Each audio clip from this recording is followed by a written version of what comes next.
Hola amigas, amigos, clientes de BTG Pactual Chile. Les damos la bienvenida a la revisión semanal de los mercados y, como es tradición, partamos repasando el rendimiento de las principales clases de activos durante la semana previa. Semana bastante volátil, sobre todo a nivel de mercados cambiarios y también de commodities. Pero antes de eso, vemos que las acciones globales, a pesar de todo el ruido y la volatilidad, acumulan un avance de 0,65% y la renta fija global lo hace en 0,8%.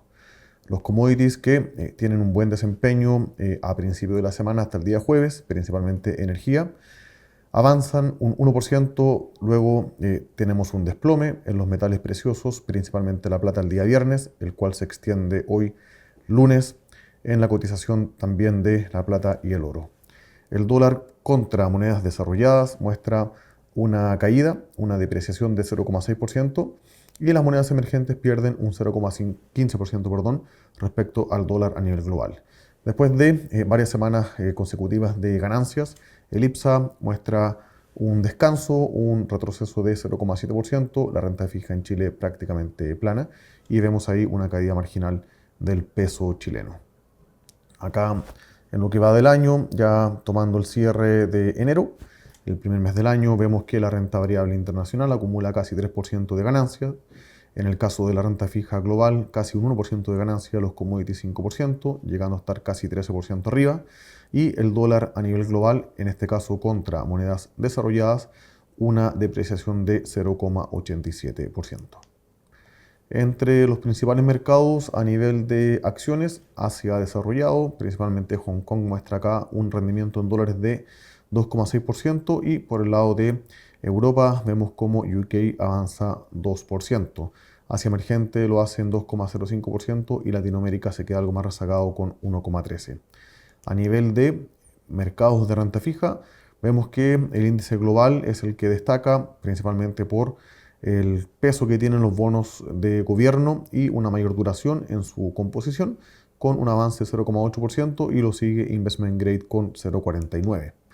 A nivel de monedas, vemos cómo las de países desarrollados se aprecian en la semana en relación al dólar, destacando las que están más ligadas a commodities, como el dólar australiano y también en Nueva Zelanda, y algunas que son más de refugio, como el franco suizo con 0,89%, mientras que en los mercados emergentes vemos resultados disímiles. En el caso de Latinoamérica, solamente el real muestra una apreciación de 0,42%, mientras que el peso colombiano se deprecia 1,4%. Y lo más movido de la semana fue el mercado de commodities, que hasta el día jueves iba en línea recta al alza. Vemos que finalmente durante esta semana se desploma el gas natural 17%, el cual ha estado muy volátil por el invierno en Europa y en Estados Unidos, y también la plata, con esta caída de 30% al cierre del viernes, acumula menos 17% de rentabilidad en la semana previa. Respecto a las noticias destacadas de la semana, tenemos en primer lugar en Chile, el Banco Central mantiene la tasa de política monetaria en 4,5%. Vemos que respecto a la curva swap, esta incorpora un potencial recorte de 25 puntos base de aquí a la reunión de junio. Sí, de todos modos, el seco del comunicado es algo dovish. Vemos que se abre una puerta para adelantar potencialmente este recorte que está implícito para junio-julio a la reunión de marzo, ante la consistencia de datos de inflación que muestran menores presiones en el margen y adicionalmente también vemos que tenemos una actividad económica que no repunta, al menos no de forma significativa.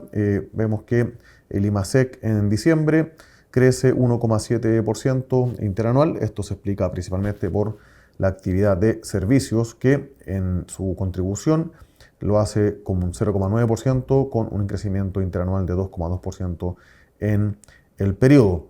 Así, también vemos que la tasa de desempleo cae al 8%, pero como se puede apreciar en el gráfico de barras abajo a la derecha, hay una contribución importante del empleo informal que ayuda al dato publicado para el mes de diciembre. Con esto, el cuadro económico sigue siendo de una actividad relativamente contenida, con un crecimiento que oscila entre el 2 y 2,5%, con un desempleo bastante elevado, considerando las condiciones de los últimos 5 años, y una tasa de política monetaria que, toda vez que la inflación converja al 3%, se mantiene en términos reales entre 1,25 y 1,5% sobre el potencial de crecimiento de precios en términos nominales.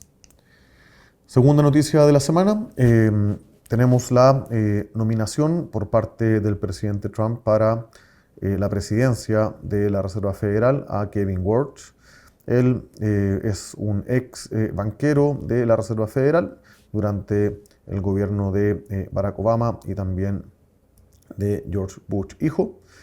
Aquí destaca el Wall Street Journal en la izquierda, que tiene tres tareas. Primero, reducir el tamaño del balance de la Fed, también contener la inflación y administrar la relación con el presidente. Bueno, uno supondría que si es el nominado de Donald Trump tiene una buena relación y está relativamente alineado con las expectativas de la presidencia sin comprometer su independencia. Acá a la derecha podemos ver algo de resumen de su historia, su formación. Está casado con Jane Lauder, que es la nieta de la fundadora de Estée Lauder, la empresa más grande de cosméticos en Estados Unidos, donde se estima su patrimonio financiero en aproximadamente $2.000 millones. Adicionalmente tiene un Bachelor Degree en Políticas Públicas de Stanford y un posgrado de abogacía en la Escuela de Leyes de Harvard. No ha ejercido como abogado en Estados Unidos y se ha dedicado principalmente a la banca de inversión, 7 años en Morgan Stanley en el departamento de M&A, donde llegó al cargo de Executive Director. Luego asume como asistente del equipo de Advisory Económico para la Casa Blanca en la presidencia de George Bush entre 2002 y 2006.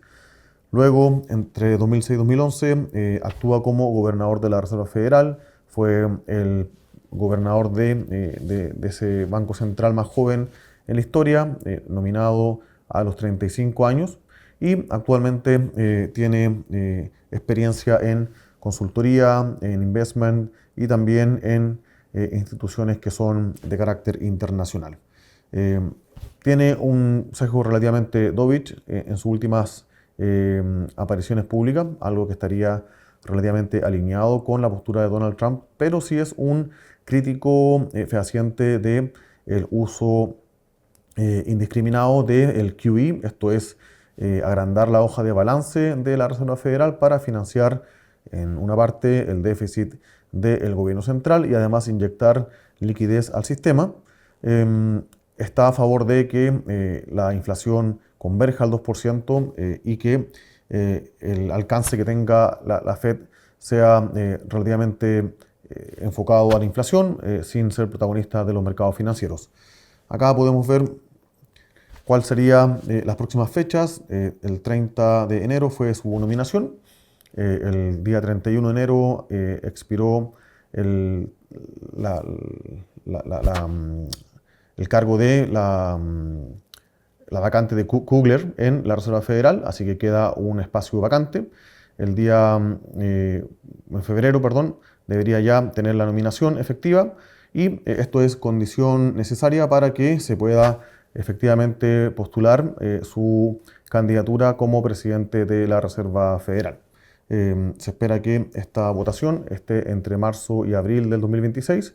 El día 15 de mayo se acaba la presidencia de Jerome Powell y eventualmente asumiría el 16 de mayo si es que el comité relevante del Congreso confirma su designación para que parta en esa fecha. Para quienes quieran entender un poco más cuál es la forma de pensar política monetaria y el alcance que tendría el Banco Central Americano en la economía, les recomendamos revisar esta entrevista del Hoover Institution, un centro de pensamiento ligado a la Universidad de Stanford, donde el resumen aparece acá a la derecha, hace una crítica del desempeño reciente de la Reserva Federal para mantener la inflación controlada. Él es un monetarista de pensamiento muy alineado con la escuela de Friedman, donde atribuye que en el mediano y largo plazo el fenómeno inflacionario es una cuestión monetaria. Adicionalmente, reconoce que la decisión de dejar subir los precios o la inflación ha sido una elección que es el costo para poder estabilizar los mercados financieros y bancarios, donde tuvo una participación relevante en la crisis del año 2008 y adicionalmente ha sido muy crítico de el QE 2, 3 y 4 que se dieron posterior a su intervención en el Banco Central. Hablando de eso, solo para recordar, hoy por hoy el balance de la Reserva Federal acumula 6,5 trillones de dólares en activos. Está aquí calendarizado cuáles fueron las intervenciones del Banco Central, estos famosos QE. El primero en la crisis financiera subprime, donde se inyectan 1,75 trillones de dólares a través de la compra de mortgage-backed securities y también de deuda federal, de agencias federales y bonos del Tesoro americano. El QE2 entre 2010 y 2011 se hacen 600 mil millones de compra de bonos del Tesoro de largo plazo. El QE3 entre septiembre de 2012 y octubre de 2014, 1,6 trillones de compras tanto de mortgage-backed securities como también de treasuries de largo plazo. Y finalmente el más significativo de todo fue durante el COVID del año 2020 con una ampliación de la hoja de balance por 4,8 trillones, donde se anuncian inicialmente 700 mil millones de compras de bonos y esto llega hasta un ritmo, está cortado ahí el texto, pero hasta un ritmo de 120 mil millones de dólares mensuales en una mezcla de bonos de hipoteca y también bonos del Tesoro americano. Aparece abajo la descomposición, cuánto hay actualmente de deuda de agencias federales, 2,3, en el caso de mortgage-backed securities, 2 trillones y de bonos del Tesoro americano, 4,25 trillones. Y en esta línea tenemos la decisión de política monetaria del Banco Central americano. Hemos visto una reaceleración del crecimiento económico sin presiones inflacionarias adicionales. En este sentido, el Consejo de Política Monetaria decidió mantener la tasa en 3,75 y hoy implícito en la curva se descuentan dos recortes de 25 puntos base, uno que se implementaría eventualmente en la reunión del 29 de julio y el segundo en la reunión del 9 de diciembre. Veremos cómo esto se ve alterado con el cambio de composición del Consejo de Política Monetaria y este eventual nuevo presidente. Acá están las principales diferencias en los comunicados de enero versus diciembre, donde lo más relevante es que se reconoce que la economía americana se está expandiendo a un ritmo sólido, que la creación de empleo se mantiene baja, pero que también hay hasta ahora algunos signos de estabilización en precios, aunque esta se mantiene relativamente elevada. Por último, noticia respecto a los commodities. Hemos visto en los últimos 5 años o 3 años un aumento en la demanda, en este caso en el oro, por el lado de la economía real, pero también financiera. Principales demandantes son la fabricación de joyería, también para la fabricación de monedas y barras y demanda por parte de los bancos centrales, a lo cual se suma recientemente, desde el año 2023, la inversión por el canal financiero a través de ETF y vehículos de inversión similares. Acá destaca en la derecha Bank of America, que después de esta dislocación de precios y con la corrección de los mercados, esta caída tanto en el oro como en la plata podría ser una respuesta a un tono de cautela y calma ante la nominación de Kevin Warsh, quien traería pragmatismo a la decisión de política monetaria y al manejo de la hoja de balance de la Fed, como lo vimos recién, eventualmente convirtiendo a el organismo en uno que sea menos dependiente de los datos y más pragmático en llevar la inflación al 2% y no tener un rol tan preponderante en los titulares en el día a día. Con esto, eventualmente el trade de debasement, esto es alejarse del dólar para buscar refugio, estaría perdiendo valor si es que prueba a ser un banquero central más dogmático. Acá podemos apreciar este gráfico de distribución de retornos diarios desde el año 70 al 2026. Nos puede hacer ver que la caída del día viernes en la plata, que sería la barra roja abajo a la derecha, es la mayor caída diaria desde el año 70 a la fecha. En resultados corporativos, ya entrando a la cuarta semana, hasta ahora hemos visto, como se aprecia arriba a la derecha, un crecimiento en earnings de 11,1% interanual, un 8% en ventas.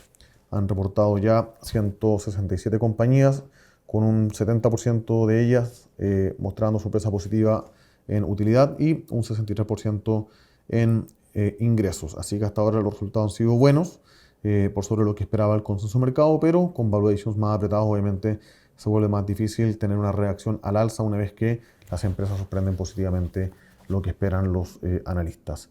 Esta semana tendremos también bien cargada la agenda con resultados de compañías. Día lunes, Walt Disney, Palantir entre las principales. El día martes, Merck, PepsiCo, Pfizer en el pre-market, PayPal, ADM también. AMD, Amgen, Chubb en el aftermarket, Electronic Arts también. El miércoles pasamos con datos más cargados por el lado de Healthcare, Eli Lilly, Novartis, Novo Nordisk entre las principales. Y en la tarde, acciones del sector tecnológico como Alphabet y Qualcomm. El día jueves, algunas rezagadas del sector energético como Shell. También bancos en Europa como BBVA, BNP Paribas en el pre-market. Y ya en el after, las últimas de las Mac 7 como Amazon reportando ese día jueves. Para terminar el viernes con algunos conglomerados como Toyota entre las principales empresas que reportan sus números. Para terminar, el desempeño de la semana, el S&P 500 positivo, 0,34%, sigue ahí el rally de SanDisk y las empresas ligadas a memorias flash como Seagate, y Deckers que muestra buenos números en el segmento de footwear. Por el lado negativo, empresas ligadas al sector de healthcare, principalmente a seguros de salud, como Humana y United Health, ante el congelamiento de precios anunciado por parte de la presidencia de Trump. Y en el caso del ICPA, vemos una caída, pero acciones del sector inmobiliario y también de construcción liderando los avances, mientras que en la parte negativa tenemos Sokimich con la caída del precio del litio en la semana y Clínica Las Condes que está en medio del anunciado aumento de capital.